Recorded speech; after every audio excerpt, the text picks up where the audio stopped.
అందరికీ నమస్కారం. ఈరోజు రాష్ట్రంలో ఉన్నటువంటి గొడ్డల పార్టీ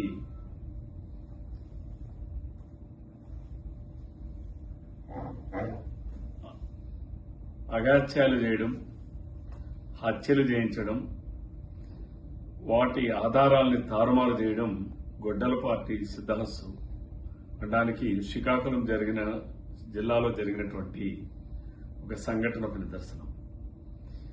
గొడ్డల పార్టీ అధ్యక్షుడు జగన్మోహన్ రెడ్డి గారి దగ్గర నుంచి కింది స్థాయిలో ఉన్నటువంటి నాయకుల వరకు అందరూ జగన్మోహన్ రెడ్డి గారు అనుసరిస్తున్న విధానమే అనుసరిస్తా ఉన్నారు. ఎందుకంటే సాక్షాత్తు జగన్మోహన్ రెడ్డి తన బాబాయ్ హత్యని గొడ్డల పోటుని గుండెపోటుగా మార్చి ప్రచారం చేయించినటువంటి వ్యక్తి జగన్మోహన్ రెడ్డి. ఈరోజు శ్రీకాకుళం జిల్లాలో మాజీ మంత్రి సీదిరి అప్పలరాజు గారి కుమారుడు, అప్పలరాజు గారి కుమారుడే స్వయంగా బైక్ డ్రైవ్ చేసుకుని వెళ్లి ఒక గొర్రెల కాపర్ని రోడ్డు మీద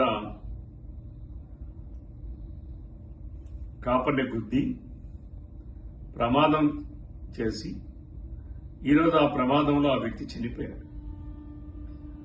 ఆయన యాదవ్ కులానికి సంబంధించినటువంటి వ్యక్తి, నిరుపేద. ఆయన తండ్రి మతిస్థిమితం లేనటువంటి వ్యక్తి. అతనికి 2 చిన్న పిల్లలు ఉన్నారు. ప్రమాదం జరగడం ఒక ఎత్తు అయితే, ప్రమాదం చేయడం ఒక ఎత్తు అయితే, ప్రమాదం చేసినటువంటి వ్యక్తి వెంటనే జగన్మోహన్ రెడ్డి గారి సూచనలతో, జగన్మోహన్ రెడ్డి గారి ఆదేశాలతో మాజీ మంత్రిగా పనిచేసినటువంటి అప్పలరాజు గారు తన కుమారుని రక్షించడం కోసం ఇతర బిడ్డలకి, ఇతర కన్న తల్లిదండ్రులకి శోకం కల్పించే విధంగా ఇంకొక వ్యక్తిని ప్రమాదం చేశాడని చెప్పి పోలీసులకి తెలియపరచడం, ఇది ఎంత దారుణమో ఒకసారి రాష్ట్ర ప్రజానీకం అందరూ అర్థం చేసుకోవాలి.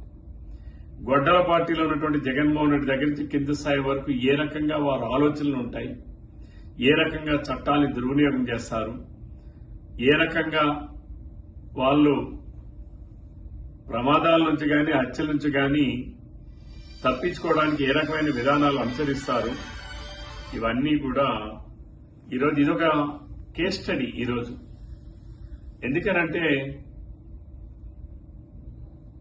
సాక్షాత్తు అప్పలరాజు గారి కుమారుడే ప్రమాదం చేసి ఆయన స్థానంలో ఇంకొక కార్యకర్త తీసుకొచ్చి అందులో పెట్టి, అంటే అతనికి జన్మనిచ్చినటువంటి తల్లిదండ్రులకు గర్భశోకాన్ని కలిగిస్తా ఉన్నారు.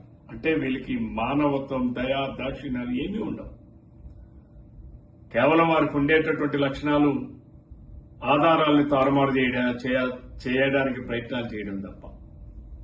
కానీ ఈరోజు అక్కడ ఆ ప్రాంతంలో ఉన్నటువంటి సీసీ ఫుటేజ్లో చాలా స్పష్టంగా కనిపిస్తా ఉంది. క్లియర్ గా అప్పలరాజు గారి కుమారుడే బండి డ్రైవ్ చేసుకుని వెళ్లడం, అప్పలరాజు గారి కుమారుడే ప్రమాదం చేయడం, ఆ ప్రమాదంలో ఆ వ్యక్తి చనిపోవడం, ఆ కుటుంబం అతి నిరుపేదమైనటువంటి కుటుంబం. ఈరోజు వ్యక్తులు ఎలా ఉన్నారు, ఈ గొడ్డల పార్టీలో ఉన్న వాళ్ళు ఎలా ఉన్నారు, ఏ రకంగా రాష్ట్రాన్ని కులాల పరంగా విచ్ఛిన్నం చేయాలని, మతాల పరంగా విచ్ఛిన్నం చేయాలని ఈరోజు ఏ రకంగా ఈ రాష్ట్రాల్లో ప్రయత్నాలు, కుట్రలు చేస్తున్నారో మనం నిత్యం చూస్తా ఉన్నాం. మరొక సంఘటన ఇది. అంటే దీనికి అంతటికీ కారణం జగన్మోహన్ రెడ్డి. ఎందుకంటే మా ప్రాంతంలో ఒక సామెత ఉంది, తల్లి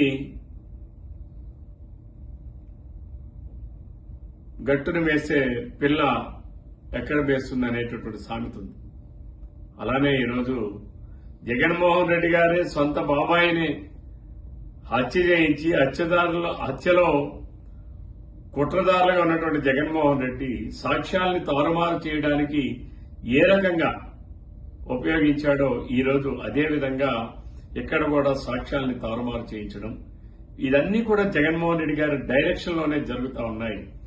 ఇటువంటి వ్యక్తి ఒక రాజకీయ పార్టీని అడ్డం పెట్టుకుని ఈరోజు ఈ రాష్ట్రంలో రాజకీయ పార్టీగా కొనసాగడం, అసలు రాజ్యాంగం ప్రకారం ఆ రాజకీయ పార్టీ కొనసాగే అర్హత లేదని చెప్పి ఈ సందర్భంగా తెలియజేస్తూ చట్ట ప్రకారం పోలీసులు వ్యవహరించాలి.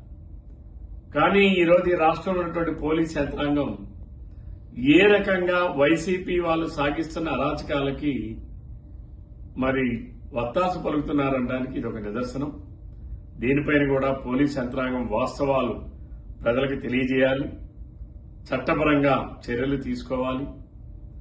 మరి వాళ్ళు చట్టంలో దోషులు ఎవరైతే వారికి శిక్ష పడాలి తప్ప నిర్దోషులైనటువంటి వాళ్ళని, అమాయకులైనటువంటి వాళ్ళని వాళ్ళు దోషులుగా చిత్రీకరించడానికి ఈ గొడ్డల పార్టీలో ఉన్నటువంటి అప్పలరాజు గారు ప్రయత్నం చేశారు.